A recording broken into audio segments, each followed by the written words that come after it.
Comunidad Minera. Saludos, ¿qué tal amigos? Sean todos bienvenidos a esta nueva entrega de Comunidad Minera. Con ustedes, Víctor Santos Uriel, y estaré en los próximos 60 minutos compartiendo temas ambientales, técnicos, mineros y sociales. En Comunidad Minera promovemos la minería responsable que respeta el medio ambiente y el derecho de las poblaciones. En el día de hoy tendremos un programa muy interesante con el ingeniero José Sena, que fue presidente de la Cámara Minera Petrolera, y vamos a conversar sobre los diferentes proyectos mineros que están siendo ejecutados aquí en nuestro país y también aquellos otros proyectos que están en proceso de exploración avanzada. Pero antes vamos a iniciar con el comentario semanal de Comunidad Minera. El comentario de hoy es algo un poco diferente, más bien vamos a analizar el escenario internacional. Y es porque esta semana ocurrió algo trascendental, que ha sido catalogado como los primeros pasos de Rusia por invadir Ucrania. Y eso es muy peligroso, porque el lunes pasado el presidente Putin declaró como independiente a las regiones de Donetsk y Luhansk, que pertenecen, mejor dicho, a Ucrania, y unilateralmente, violando todos los derechos internacionales, dijo: ustedes son libres, independientes. Y automáticamente, fue una medida muy audaz desde el punto de vista político, mandó a que una fuerza de paz, entre comillas, de 150,000 soldados rusos a proteger a esas nuevas naciones. Esto es increíble en el siglo XXI. Por eso lo que tenemos, eso va a tener consecuencias trascendentales, señores. Específicamente con el tema económico a nivel mundial, o sea, así como el tema político. O sea, ¿qué consecuencia tendrá eso para la República Dominicana? Todo eso lo analizamos aquí rápidamente en este comentario. Sucede que Rusia es el tercer mayor productor de petróleo en el mundo. Estamos hablando de unos niveles de producción de unos 11 millones de barriles diarios de petróleo. Y según el presidente Biden, que esta semana empezó con unas acusaciones. Lo que dijo fue de que le iban a poner unas sanciones financieras para empezar, y si continúa la invasión hacia toda Ucrania, que iba a realizarse un bloqueo a nivel mundial de Rusia, cosa que va a ser muy difícil de hacer. Y también, por el otro lado, Alemania que usa el gas, varios países usan el gas de Rusia, y hay un gasoducto que viene a través de Ucrania, pero los rusos construyeron otro nuevo, que le llaman el gasoducto Nord 2, que produce mucho más que el primer gasoducto, tratando de evitar de que se beneficiara Ucrania del peaje que tenía que pagar Rusia por ese gas que iba a Alemania y al resto de estos países europeos. Pero Alemania anunció, el canciller, de que no iba a certificar, no le iba a dar el permiso de uso de suelo a que se construya, a que se permitiera llevar ese gas a Alemania. Y eso es un duro golpe para Rusia. Eso empezando por ahí. Pero sí se está hablando de que va a haber un bloqueo a nivel mundial a Rusia, todos los productos rusos, en el caso de que continúe esa invasión hacia Ucrania. El problema es que como Rusia es un país tan grande, con tantos recursos naturales, ya mencioné del petróleo, pero no solo petróleo, son los mayores productores de oro, cuarto productor de cobre, tercer productor de níquel. El platino está en el número 1, número 2, como usted está hablando, el cobalto el número 2. Todos esos metales estratégicos necesarios para la transición energética lo tiene Rusia, con excepción de algunas de los elementos de tierra rara, pero tiene uranio también. Si usted bloquea a Rusia de exportar toda esa materia prima, se va a reflejar en el mercado y va a crear unos índices de inflación increíbles. De por sí, dicen los comentaristas de proyecciones económicas en el diario digital Kick Up Metal, de que solo el hecho de que Rusia entre más adentro en el territorio de Ucrania va a aumentar el petróleo a cerca de $120 el barril de petróleo. Eso es muy difícil. Ya, si aquí estamos quejándonos, está a 90, $91, $92. Ustedes se imaginan a 120, 30%, más de 30% más. Pero más allá, los economistas de Bloomberg están hablando que si se llega a ocupar completamente Ucrania, el petróleo va a estar entre 130 y $150 el barril. Con nuestra economía aquí en República Dominicana, eso es insoportable, eso va a ser trágico para nuestro país. Yo lo que espero desde aquí en Comunidad Minera es que el gobierno, el presidente Luis Abinader esté ya trabajando en un plan B, o sea, bajo ese escenario, en el peor escenario, donde están analizando riesgos, siempre se analizan diferentes escenarios. Pero si en el peor escenario llega ese petróleo a 150, oye, aquí andaremos en burro y en caballo otra vez, porque no va a haber forma. Y la economía, todos los planes que teníamos de controlar la inflación, que está bastante alta ahora mismo, no van a funcionar. Y arriba de eso, tenemos que se va a parar el turismo. Si consideramos que si hay una guerra ya en formar en Ucrania, donde se involucre la OTAN, todos esos turistas que venían tanto de Rusia, que son muchos, y los turistas que venían de Europa, que son más todavía, que vienen a República Dominicana a vacacionar, todo eso se va a paralizar, señores. O sea, más bien, esperemos que nuestros gobernantes estén preparando ese plan de contingencia, porque la embestida que va a tener la economía dominicana si Rusia continúa con sus planes de invadir a Ucrania, son espantosos. Eso es, señores, esperemos, oremos de que eso no ocurra y que se quede hasta ahí, porque nos aproxima un tiempo muy difícil para nuestro país si Rusia invade a Ucrania. Ese ha sido el comentario de la Semana de Comunidad Minera. Y en breve iniciaremos la conversación con el ingeniero José Sena cuando regresemos después de la pausa.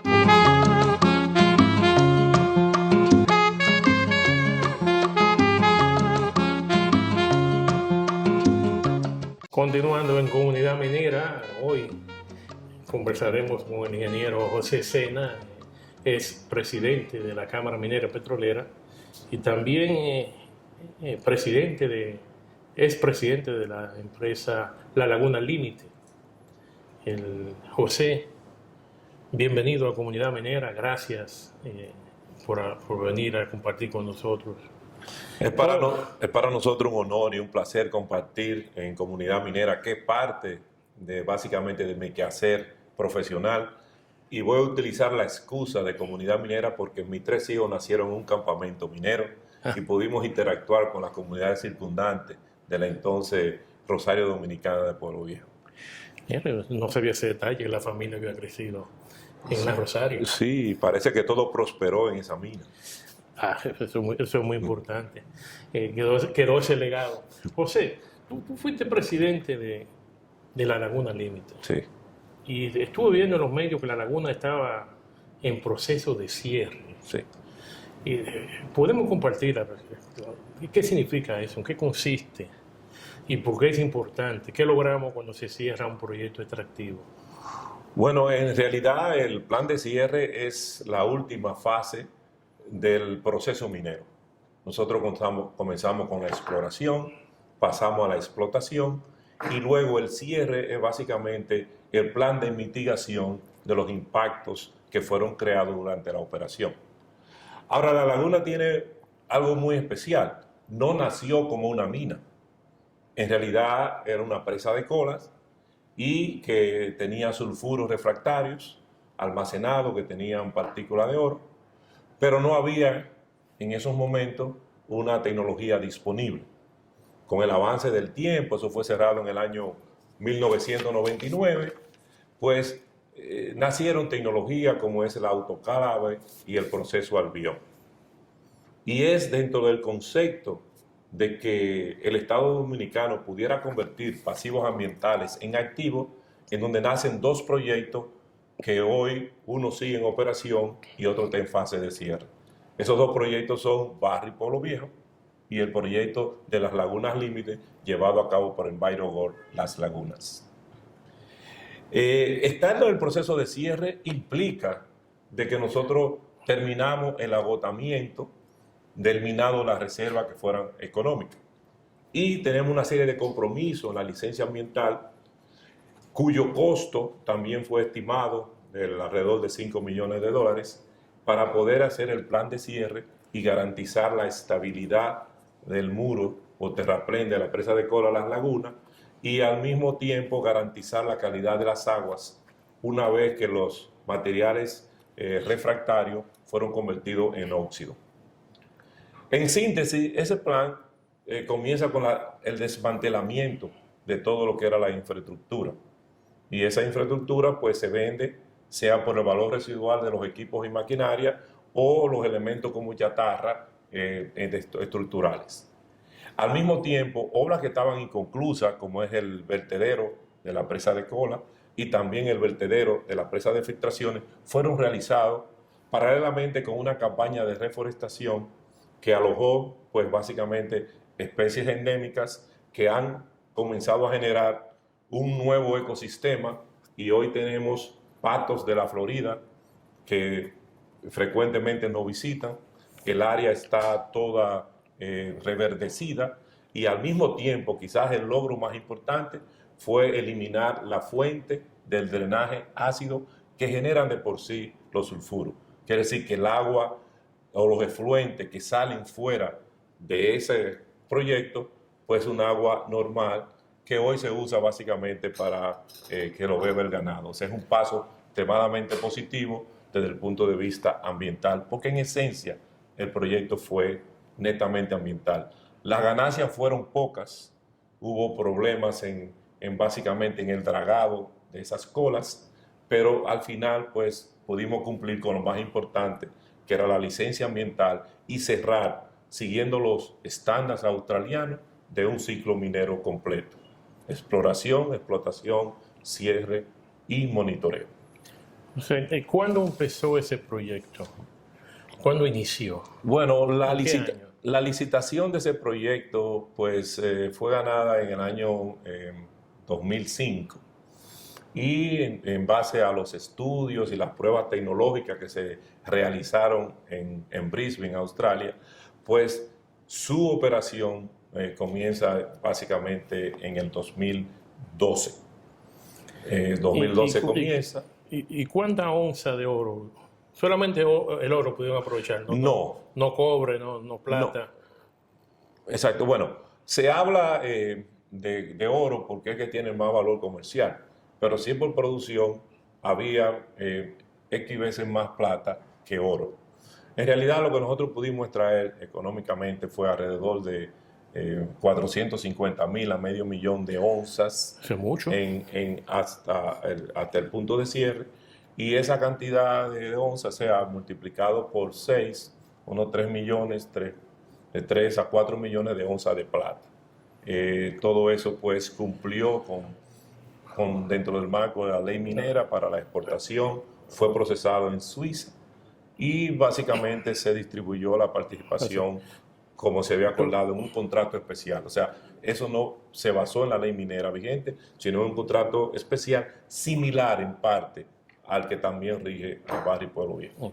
José, lo que yo estoy viendo ustedes el minado consistía, era una draga sacando el lodo. Exactamente. Y llevándolo a la planta y aplicando el sistema Albión. Albión, sí. Albión. O sea, que ustedes no deforestaron, ¿no?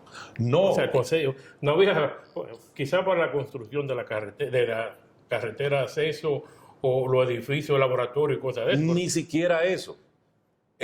La Rosario Dominicana de ese entonces, pues creó una oficina de ingeniería y un pequeño espacio para mantenimiento en la parte baja de la presa.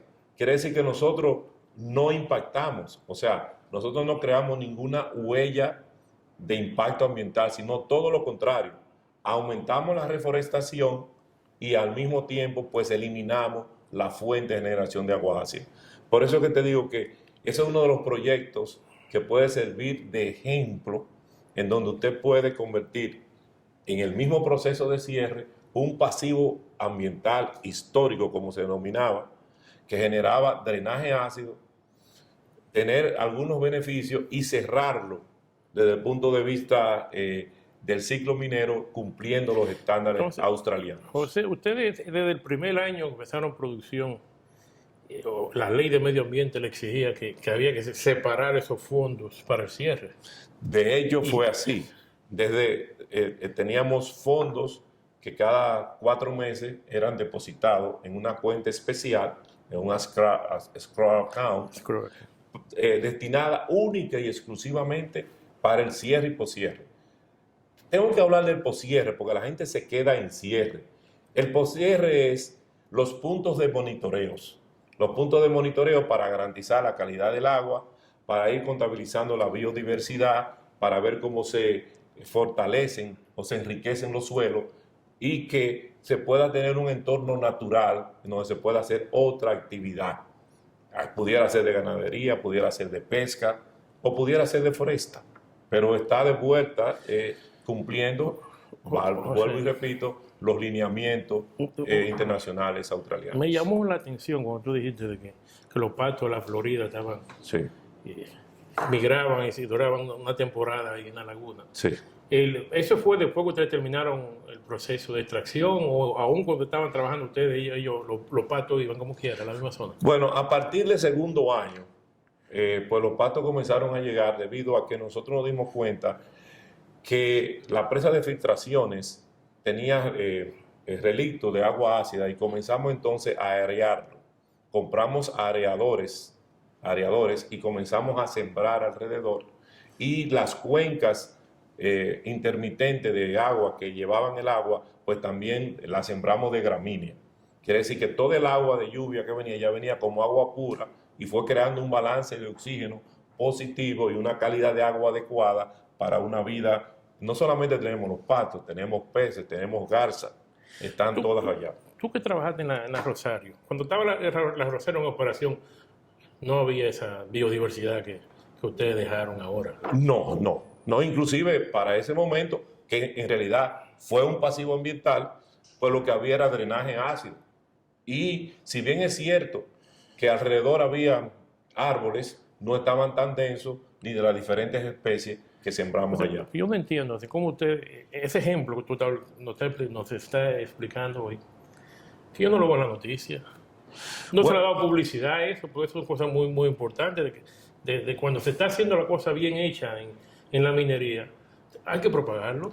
Bueno, en realidad nosotros estábamos listados en la Bolsa de Valores de Australia, nosotros reportábamos todos nuestros informes ambientales, como también se lo entregábamos al Ministerio de Energía y Minas, al Ministerio del Medio Ambiente, a la DGI, y lo que pasa pudimos divulgar lo que estábamos haciendo. Es que yo me refiero más bien al pueblo en general.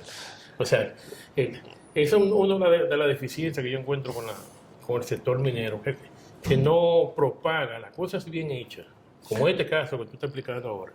Porque el mejor ejemplo es que la evidencia está ahí, los patos van. Sí. Si estuviera contaminado, ni se acercan, siguen volando para otro lado. Exacto. Se van para la presa de ti, otro lado, pero no hay.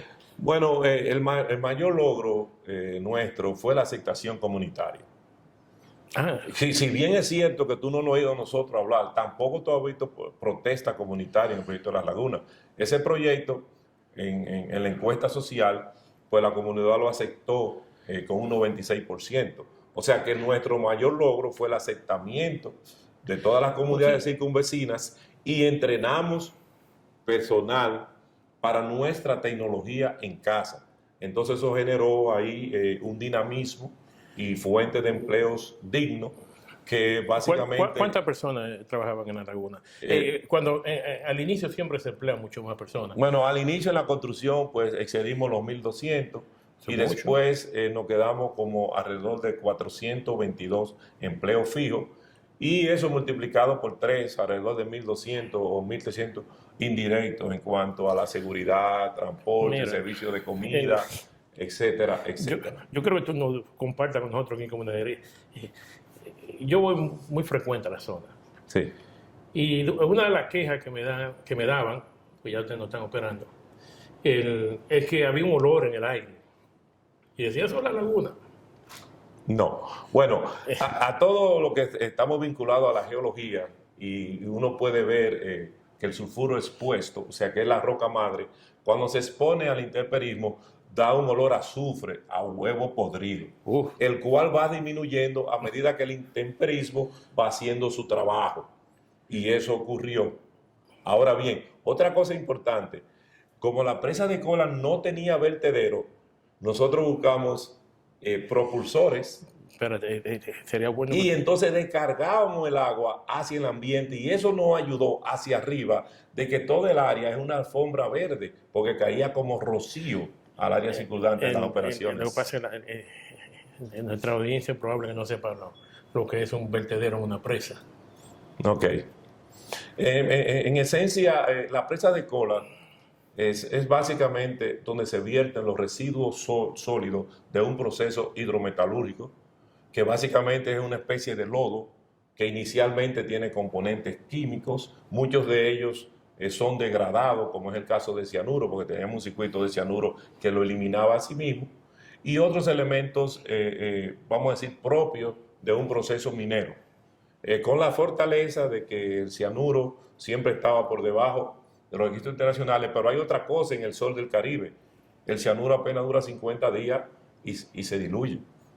Y en las proporciones que nosotros pues lo descargamos, pues hipotéticamente para un hombre de drenaje tenía que tomarse como 50 tanques de 55 galones de agua continuo. O sea que eso era casi imposible. Y a propósito de eso, no ha habido en ese sector, en esa área, para conocimiento de tu radioescucha y de tu teleaudiencia, ninguna muerte por cianuro en ninguna de las etapas de ese proyecto. Ni de la Rosario. Ni de la Rosario, ni de Barry, ni de la Laguna, ni ninguno. O sea que ya los dominicanos sabemos cómo trabajar el cianuro. De hecho, sí. Hay personas de nosotros trabajando fuera por eso. Sí. Mira, José, eso que ustedes han hecho, yo lo que les recomiendo a la empresa, si nos están escuchando, tú eres asesor de ellos. Sí, todavía. Yo soy el asesor ambiental, todavía hasta diciembre de este año.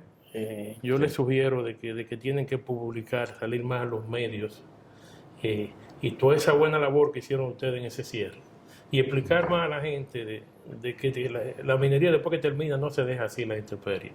Tú tocaste el tema de lo que le llaman el post-cierre. Sí. Esa etapa, ¿qué tiempo toma? ¿El cierre qué tiempo le tomó a ustedes? Bueno, ¿cuándo pararon ustedes la extracción? ¿Qué tiempo tuvieron en el cierre? Y el post-cierre, ¿qué tiempo se espera? Ok, es interesante tu pregunta. El post-cierre es la garantía de que todos los impactos han sido mitigados y están dentro de normas. ¿Y quién revisa eso?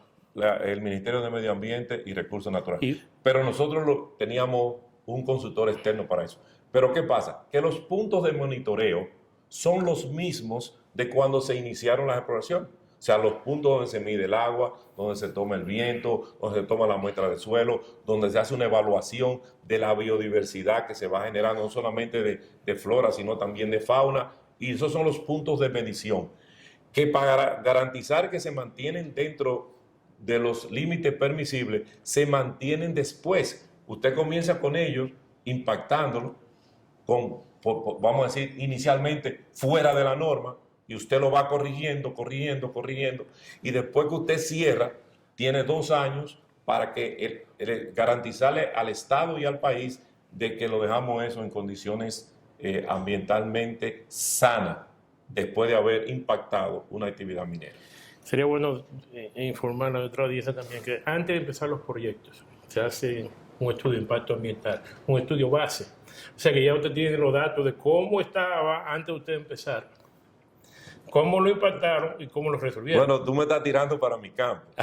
Una vez que uno diseña el proyecto, pues entonces uno define el proyecto y junto con el Ministerio de Medio Ambiente, pues define los términos de referencia y la matriz de impacto. Y esa matriz de impacto caracteriza todos los impactos que requiere la Ley Minera 6400, que básicamente es un estándar a nivel mundial.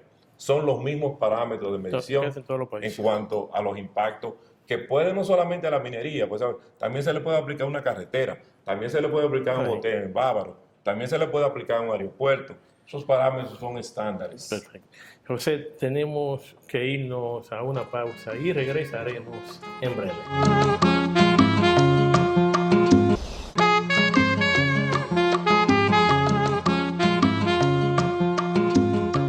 De regreso en Comunidad Minera, hoy conversando con el ingeniero José Sena, es presidente de la Cámara Minera y Petrolera y también fue presidente de la Laguna Límite.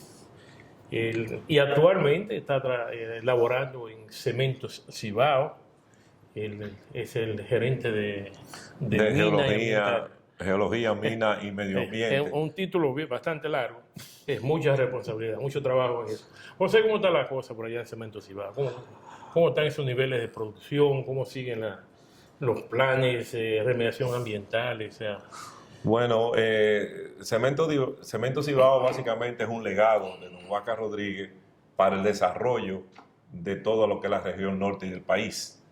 Dentro de ese marco, pues nosotros seguimos copando el mercado nacional y también el internacional, aunque está muy afectado de Haití, pero nuestros productos se siguen haciendo con la excelente calidad de siempre y estamos aumentando la producción como una vía también de dinamizar el plan de desarrollo de la provincia de Santiago. En lo que respecta básicamente a la minería, una actividad que comenzó en el siglo pasado en Cementos Cibao, pues nosotros estamos aplicando los mismos criterios australianos para hacer un plan concurrente, en donde comenzamos con los fundamentos concurrente con la explotación. ¿Eso significa? Eso significa que una vez impactado un frente donde se extrae la caliza, esa área se recontorna, se siembra primero de gramínea para evitar la erosión y posteriormente se siembran especies para ir reforestando gradualmente los impactos creados por extracción de caliza. Cabe destacar que contrario a la minería metálica, reforestar con caliza es relativamente fácil, porque la caliza mantiene sus nutrientes en sus diferentes estados de composición, sea mezclado con arena, sea con arcilla, sea con grava, etc. Por tal razón, nosotros estamos en un proceso de agilizar el cierre de las áreas ya minadas y en las áreas remanentes estamos haciendo el cierre concurrente. José, ¿y cómo están los planes de responsabilidad social? Tú sabes que a mí me impactó mucho la última vez que estuviste aquí en Comunidad Minera, cuando tú mencionaste de que Cementos Cibao había invertido 54 millones de pesos en responsabilidad social en el año 2020. Oye, eso es un número que la minería metálica, es más, yo creo que las otras mineras metálicas, con excepción de Barrick, no tienen esos presupuestos. Bueno, quizá yo esté raro, pero a mí me impactó que inviertan tanto en responsabilidad social. Bueno, a mí también me impactó, pero también me llena de orgullo, porque esos datos yo te di fueron datos auditados, fueron los reportes enviados a la DGI. Entonces, ¿qué pasa? Que en esos 54 millones tenemos dos puntos importantes, y es el centro geriátrico Carolina Herrera, que es el nombre de la madre de don Huáscar, en Jarabacoa, donde se cubre todo los insumos para mantener alrededor de 100 a 150 envejecientes. El asilo de ancianos. El asilo de ancianos, pero todos los gastos cubiertos, todo, desde la medicina cara hasta la medicina normal, hasta el pago de las enfermeras, de los médicos, todo, ahí no falta nada. Y los hijos de don Huáscar han honrado eso. Pero también tenemos algo mucho antes de que saliera como una actividad de un gobierno X, es el desayuno escolar. Tenemos más de 15 años en el desayuno escolar. El desayuno escolar de nosotros lo prefieren las escuelas circundantes más que el que llega del Estado. José, no, el Estado ha tenido muchos problemas este año, que no llega, que no hay presupuesto, que no hay cocina, todas las cosas del mundo. No, porque ustedes van bien. Es otro punto que me llamó la atención de ustedes, es la cantidad de impuestos que pagan. En el 2020, 1.500 millones de pesos en impuestos. Sí. ¿Eso es correcto? Es correcto, son estados auditados, están allá disponibles, lo pueden ver en Hacienda, lo pueden ver en la DGI. Nosotros cumplimos con todo, pagamos impuestos también de las exportaciones de lo que importamos y somos muy celosos con el cumplimiento de la ley. Es básicamente una de las virtudes que tiene la empresa Cemento Cibao. Es una empresa transparente que cumple con todas las regulaciones impositivas del país. Ahora cambiando el tema, José, cuéntame de Barrick, Pueblo Viejo. Tú que has sido uno de los líderes del sector minero, y explícanos cómo está ese proyecto y esa noticia que apareció la semana pasada de que ya casi están de acuerdo en una ubicación donde van a construir la presa de Cola. Sí. Bueno, Barry, para mí, lo que es Barry hoy, que antes era Pueblo Viejo, es parte integral de mi desarrollo profesional, debido a que mi tesis de grado fue un análisis económico de la reserva de los óxidos de lo que era entonces Pueblo Viejo. Y cada vez que yo veo noticias positivas con mira a que se continúe la explotación económica de oro y plata, que dicho sea de paso, es nuestro producto de mayor exportación, pues me lleno de regocijo. ¿Cuánto se está exportando de oro y plata ahora mismo? En los datos actuales no lo tengo. ¿El año pasado? No lo tengo. Solamente sé que como rublo, el oro y la plata fueron los que mayor aportaron. No tengo esos datos. Inclusive, cuando me reuní con la gente de minería, que ellos iban a reunirse con el gobernador del Banco Central, solamente tengo un dato importante, y es que la proyectada inversión minera es de 3.500 millones de dólares. Ahora, volviendo a tu pregunta original, en realidad, pues el anuncio de que el Ministerio de Energía y Minas ha contratado a una empresa especialista en ubicaciones seguras para presa de Cola, que se está haciendo un análisis de alternativa y que muy prontamente se va a elegir, eso nos llena de regocijo, porque eso garantizaría que la vida útil de ese yacimiento pues durara, como ellos han proyectado, hasta el 2044. Es enhorabuena, después de la noticia que usted al inicio nos mencionó, que básicamente pudiera ser un tiro de gracia, y ojalá que no se dé esa guerra con Rusia, de los efectos del COVID-19. Así es que ese punto de vista nos sentimos muy contentos de que el Estado esté dando esos pasos junto con la empresa. Ayudaría a la economía en este momento de crisis en que estamos. Obviamente. Y se proyecta que se va a poner peor si empieza esa guerra. Pero, o sea, vamos a estar claros, los economistas están hablando de que el oro va a subir a cerca de $2.200 la onza, en el caso de que la invasión se ejecute. Sí. Pero el impacto con el aumento de los precios de combustible, aunque aumente el oro a 2.500, no lo compensa. Ayuda. No, en realidad no lo compensa, porque la estabilidad de nuestra economía es la diversidad. Ya usted había comentado al principio que nos va a afectar el turismo, nos va a afectar el costo de transporte, nos va a afectar el costo de la materia prima. Quiere decir que independientemente que el oro suba a $3.500 la onza, no va a compensar. También nos va a afectar la remesa, porque la gente no va a tener tanto dinero para enviar para acá. Quiere decir que lo mejor, como usted bien apuntó al inicio del programa, es que la guerra no se dé. Que no se dé. Que no se dé. Y que volvamos entonces a salir de una etapa post-pandemia en donde ya hay países que están llegando a la normalidad, están recuperando sus empleos y han comenzado a bajar los fletes. Comenzaron a bajar algunos fletes y está apareciendo alguna materia prima con más frecuencia que antes, lo que implica que puede reducir el costo. Lo que pasa es que aquí en nuestro país, una vez suben los productos, no bajan. La excusa que nos dieron era de que se habían aumentado todos los materiales que importamos por el flete. Por el flete está bajando, pero los precios siguen subiendo. Sí, sí, hay Oye, hay mucho que decir. El empresario se aprovecha Sí. rápidamente de cualquier circunstancia. Sí, se le saca provecho a todo. Oh, Y en realidad es una debilidad mundial, porque la gente ha puesto el dinero como única meta y el dinero debe ser como el agua cristalina que llega al mar, fertilizando todo lo que encuentra cerca. José, ¿qué tú has escuchado los niveles de producción de Barrick actualmente? No, actualmente los niveles, pues lo último que tengo es de 800.000 onzas de oño al año. 800.000 dólares. Al año, sí. Esos son los datos que tengo de última información. Sí, no ha habido, Sí. no creo que haya aumento significativo. Sí. Pero sí, por ahí tiene que andar. Y tú tienes algún detalle, tú sabes dónde que van a ubicar la presa ahora. A mí me han llamado más de 50 personas, que dónde es, que si vas en Cuanza, que no en Cuanza. Y la empresa Bueno, no ha dicho, ni ha dicho tampoco. Asumiendo que uno fuera un dron y sobrevolara dos provincias, que es Sánchez Ramírez y Monte Plata, en una de esas dos estarán las alternativas a evaluarse. Esa respuesta tuya está muy política. Bueno, que yo no tengo los datos exactos, ¿viste? Entonces, Sí. si no los tengo, yo te estoy diciendo con una vista aérea dónde pudieran estar.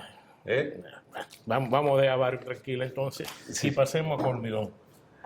Bueno, Colmidón, pues... Corporación Minera Dominicana, que es la empresa que está extrayendo cobre y oro también. sí. Un concentrado de cobre y oro en la zona de Los Martínez, eso en el municipio de Maimón, Sí. en la provincia de Monseñor Noel. Bueno, Colmidón se encuentra, bueno, debe decirse que Colmidón es la única empresa minera metálica que está regida por la actual ley vigente 146-72. La ley minera. La ley minera vigente. Y al mismo tiempo es la primera minería a gran escala subterránea desde el punto de vista metálico. Y también debemos de darle gracias a Severo Chávez, nuestro colega, geólogo, quien descubrió pues ese yacimiento mineralizado de cobre y zinc que le va a proyectar unas exportaciones de 20.000 toneladas de ambos productos al exterior. Ellos están en una fase de desarrollo básicamente final. El asunto del desarrollo de la minería subterránea es que es mucho más lenta que la minería a cielo abierto, por razones obvias, y al mismo tiempo hay que hacer un túnel de entrada y un túnel de salida, y hay que parar bien los frentes o galerías de trabajo. Colmidón, pues, está siguiendo también, independientemente de algunos accidentes no deseados, catastróficos que se generaron allá.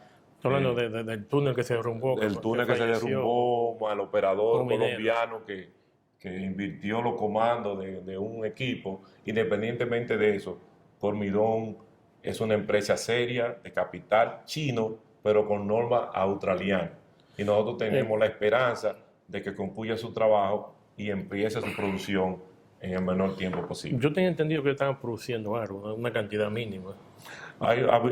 Pero también esa cantidad mínima en lo que yo tenía se estaba mezclando porque no podía dar todo el contenido. Entonces tenían que traer un concentrado para mezclarlo en el patio de aduana para entonces cumplir con los estándares y luego reportarlo. Importando concentrado. Concentrado. Sí. Para aumentar la... Para el concentrado de ellos, llevarlo a que cumplan los niveles internacionales. José, una vez tú me mencionaste de que, volviendo a la laguna, de que usted se había propuesto un proyecto así similar a la laguna, donde se iba a importar concentrado para usar las plantas y así prolongar la vida de las maquinarias. ¿En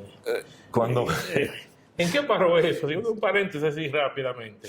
Yo me río porque en realidad uno de los proyectos más bonitos que han pasado por mis manos ha sido la importación de concentrado refractario para ser procesado con el proceso Albion, en donde lo pasa de sulfuro a óxido, y nosotros teníamos proyectado importar concentrado entre 20 gramos y 40 gramos de oro, con una producción de unas 150.000 toneladas por año, y vamos a producir casi 700.000 onzas de oro y no se entendió. Nosotros tramitamos eso con todas las autoridades y no se entendió la fortaleza, no se entendió que se podía utilizar la capacidad ociosa de la presa de Cola y que esa operación pudo haber durado 15 años. Cuando a mí me tocan ese tema, te lo voy a poner como un ejemplo ya para ponerlo simple. Escúchame, a mí lo que me da es que ya el país tenía experiencia importando concentrado. ¿Por qué a ustedes? O sea, no sería... Bueno. Yo te lo voy a poner muy simple porque no me quiero aludir a ninguna persona, pero eso básicamente fue un efecto de testosteronas. ¿Cómo? Sí, decisiones puntuales de gente que estaba en toma de decisión. Porque me dio la gana. Se puede ver en ese sentido también. Bueno. Se puede ver. No había una razón técnica ni científica para parar eso. Pero espérate, pero usted tiene la maquinaria todavía ahí, no se puede todavía tratar de revivir eso. No. Ya no. No. Nosotros pensamos en este gobierno instalar una planta nueva. ¿Y le dan los permisos? Sin dar los permisos. Pero ya te empezaron esos trámites, ¿vale? Lo comenzamos con el asesor y del Poder Ejecutivo y llegó a una etapa infantil y hubo un aborto porque otros países nos dieron mejores condiciones y ya esa inversión se nos fue del país. Está parcialmente en Cuba, está parcialmente en Perú, está en China. Así es que a mí no me gusta hablar de ese tema porque es como tú hacer todos los esfuerzos, entonces al final ya en el photo finish te hacen un rebase, pero rompiendo las reglas. No dentro de la regla. ¿Cuántos empleados tenía usted? 420 empleados. Que salieron, bueno, usted los reubicaron. Yo tengo entendido que los reubicaron. No solamente los reubicamos, nosotros los preparamos para la pérdida del empleo, le enseñamos, le llamamos psicólogos, lo ubicamos, le preparamos los currículos. Muchos de ellos están en Cormidón, otros en Barrio, otros en Cementera. Y la otra parte, pues, están dedicados a sus labores agrícolas o crianza de cerdo. O sea, no creamos una crisis al salir, sino que dejamos a nuestros ex colaboradores en un buen estado socioeconómico. Ese proyecto estuvo bueno desde el punto de vista ambiental y desde el punto de vista social, según lo que nos está explicando. En lo económico no fue la gran cosa. José, tenemos que irnos a una pausa y regresaremos en breve.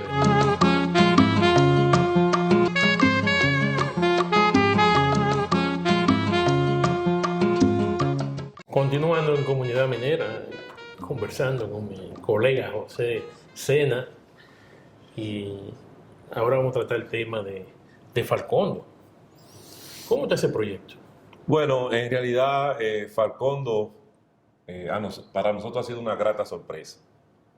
Nosotros pensábamos que al adquirir un fondo de inversión americano níquel a Falcondo, que no era una mina, que no tenía ninguna experiencia minera, que eso se iba a convertir algo similar a los agregados. Pero en realidad... Grata sorpresa. Ahora. Pero en realidad ha sido una grata sorpresa. Ellos vinieron con una técnica de minado selectivo, arrancaron con una línea y hoy ya tienen desde hace cierto tiempo las dos líneas funcionando y básicamente le ha dinamizado nueva vez la economía de Bonao y parte de La Vega. Mira, esa compañía tiene una visión, una compañía pequeña, sí, relativamente, pero tiene una visión de hacer las cosas correctamente. No solo eso, sino el tema de las emisiones de CO2. Ellos adquieren su energía, la mitad de su energía es renovable. Sí. Durante el día usan la solar. La solar. Sí. Y en la noche, bueno, no hay sol, entonces usan la generación otro hecho significativo, convencional. Otro hecho significativo de Falcondo dentro de esta gestión fue básicamente el cierre de Lomo Ortega. Un cierre que puede catalogarse de ejemplo a nivel mundial.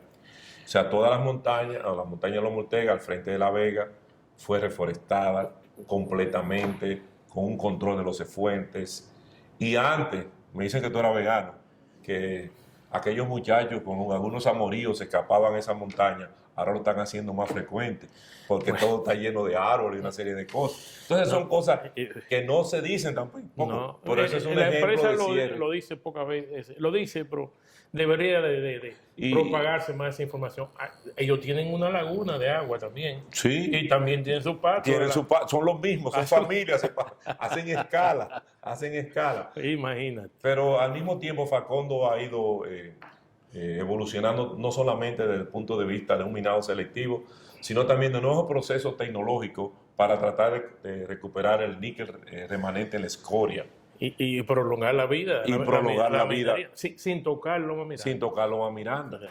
Y básicamente Loma Miranda, vamos a decir, es un caso estudio, un caso único. Loma Miranda, pues, como todos saben, tiene alrededor de 45 kilómetros cuadrados.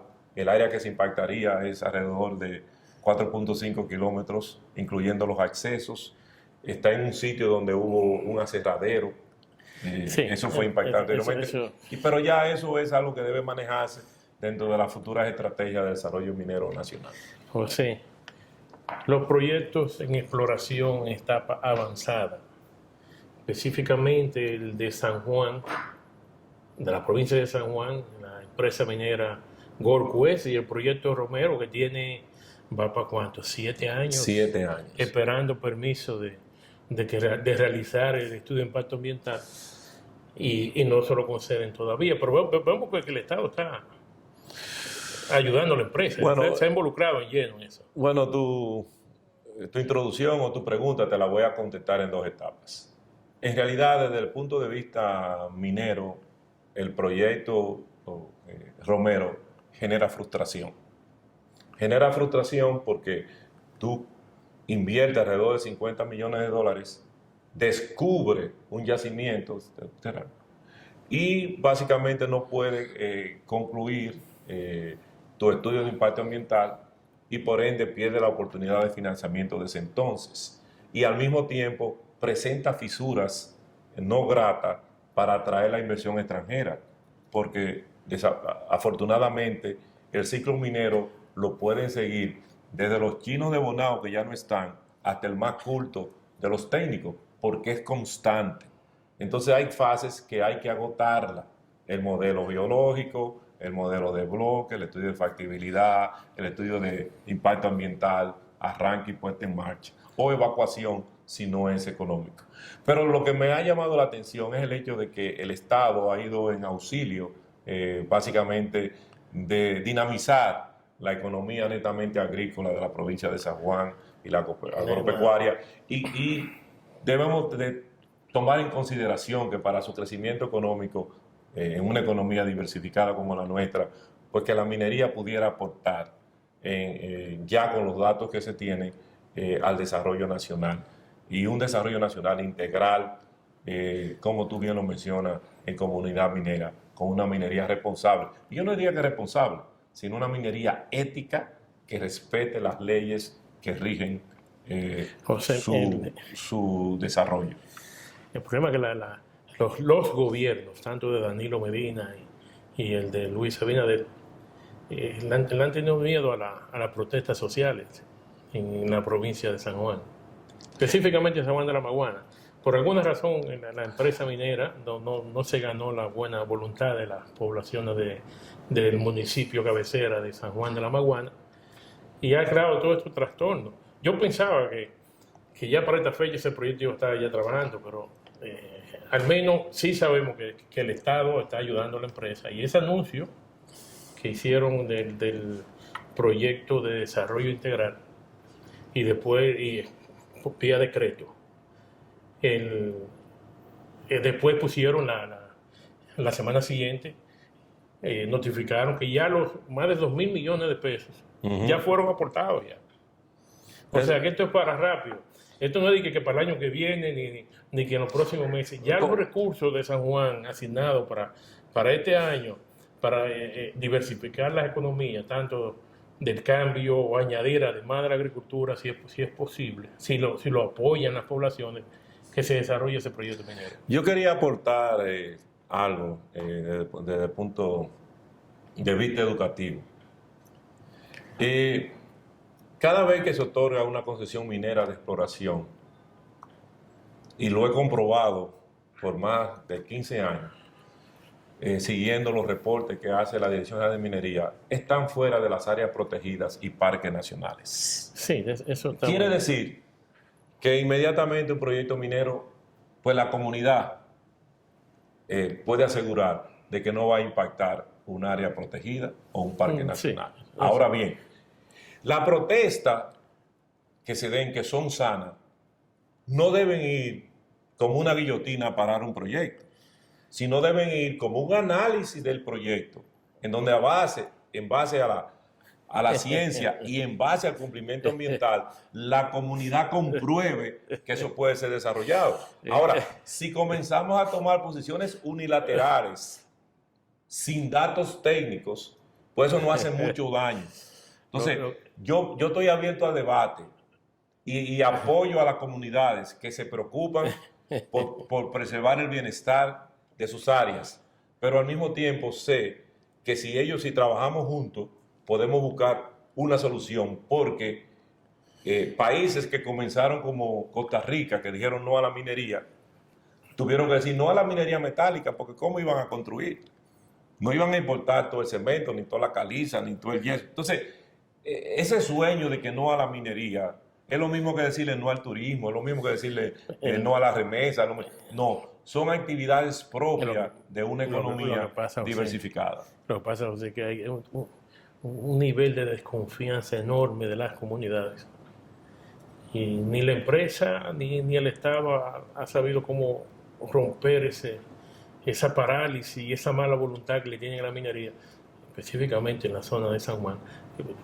Bueno, si las comunidades lo aprueban, el proyecto se va a dar. Vamos a ver qué tan efectivo ha sido esas inversiones que inició el Estado, sí, ya aportando esos recursos. Y veremos a ver qué sucede. José, el proyecto de Únigo en la provincia de Dajabón, específicamente en restauración. Bueno, ese proyecto... yo juraba que iba a estar ya en etapa de explotación o solicitud de permiso de explotación para estos tiempos, pero por alguna razón no sé qué ha pasado. Bueno, nosotros también, o sea, mucho antes de Gold Quest informar el proyecto Romero, ya se tenía información, especialmente en Loma La Piñita, de que había una especie de gozan, o sea, un sombrero de hierro similar al Pueblo Viejo, cuya capa de arriba era óxido y posteriormente sulfuro, y que iban a comenzar en 2 etapas, y que como se iban a tomar todas las medidas del lugar, pero siguieron las exploraciones y las reservas aumentaron. Quiere decir que desde el punto de vista económico, el proyecto se fortalece más a aumentar las reservas. Sin embargo, ha habido un estancamiento similar al de Romero, parado por los trámites o por la licencia ambiental, y también por la misma protesta que ocurre cuando se va a desarrollar un proyecto minero. Pero hay otra cosa importante, es el mismo grupo de personas que se mueve en todo el ámbito nacional. Te voy a ser sincero, José. Ese proyecto, la empresa quiere explotar primero los óxidos, y esa idea yo no la comparto, porque va a tener una oposición muy grande, porque eso va a ser a cielo abierto. Es una área pequeña, pero a cielo abierto va a ser difícil convencer a la gente. Ellos tienen suficientes recursos ya identificados para hacer minería subterránea, y ellos están diciendo que si sacan los óxidos van a capitalizarse y van a tener los recursos para desarrollar la mina subterránea. Pero yo brincara, como hizo Gold Quest, directamente va a una minería subterránea y evitarnos, porque que va a ser difícil que en la cordillera central te permitan un permiso de hacerlo abierto. Eso me preocupa a mí. No he tenido la oportunidad de hablar con la gerencia de esa empresa, pero sí que le deseo la mejor de la suerte, que convenza a esa... No, y no solamente eso, que desde el punto de vista técnico, si tú solamente explotas los óxidos y los cierras y haces entonces una minería subterránea independiente, no hay ningún problema, porque los óxidos no generan drenaje ácido y el yacimiento es pequeño, o sea que el impacto es mínimo, y pudiera estudiarse, o sea, porque en realidad si todas las minas de oro fueran de óxido, pues fuera mucho más simple. Y además, si son a cielo abierto, su inversión es menor en cuanto a desarrollo Sí. y por ende sus ganancias pueden ser mayores. Sí, el problema es que te va a traer muchos problemas sociales en la aprobación. Y eso está muy de moda, como hemos dicho hoy, que donde quiera que haya un proyecto de mina, ya sea a cielo abierto o subterráneo, va a haber problemas. Una de las cosas que quizás yo podría criticarle a nuestro querido monseñor, ya ha ido, monseñor Agripino Núñez, fue el cierre de la carrera de geociencia. Porque en realidad nosotros, los técnicos en esta área, no tenemos un diálogo porque no hay una contraparte técnica que nos podamos entender. Ni siquiera cuando vienen estudios especializados de fuera, la otra contraparte tampoco tiene cómo entenderlo. Entonces es como un monólogo de minero a favor y minero en contra. Entonces yo creo que tenemos que hacer énfasis en educación. Yo quiero que se analice la necesidad de estudiar geociencia, no solamente para construcciones antisísmicas con la geotecnia, sino también para entender nuestra geología. O sea, el país lo tiene todo y lo tiene en grandes cantidades, en todas sus ramas, vamos a decir, económicas. Bueno, el UTECO creó la carrera en el 2013. Pero muchos están recién salidos relativamente y va a tomar tiempo. O sea, el relevo va a necesitar como unos 10 años más para madurar. Debo decirle que parece que yo soy, gracias a Dios, testigo de sección. Nosotros tenemos 4 de UTECO. 4 geólogos de UTECO. Y lo estamos entrenando como si cuando trabajamos con Billington. Compramos el software Datamine para el modelo geológico, modelo de bloque, planificación con cierre concurrente, cierre final, y por allá sobresale, por ejemplo, Roque Sierra, no sé si tú fuiste profesor de él. No, yo lo recomendé. Daniel Burgo, Karen Rosario, Braulio, no recuerdo el apellido. Y muy, muy orgulloso de esos muchachos que han estado en Cemento Cibapo. Ya Roque tiene como 4 o 5 años. ¿No? Tiene 5 años, tiene 5 años. El tiempo pasa. El tiempo pasa. José, llegamos al final del programa. Quiero agradecerte. Fue una conversación muy amena hoy. Tiene que venir más a menudo, José, porque me hace la vida fácil aquí en la producción de Comunidad Minera.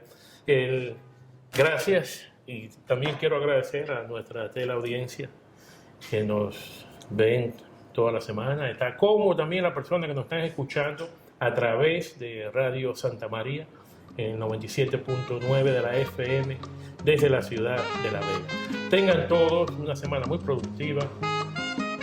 Vayan con Dios. Comunidad Minera.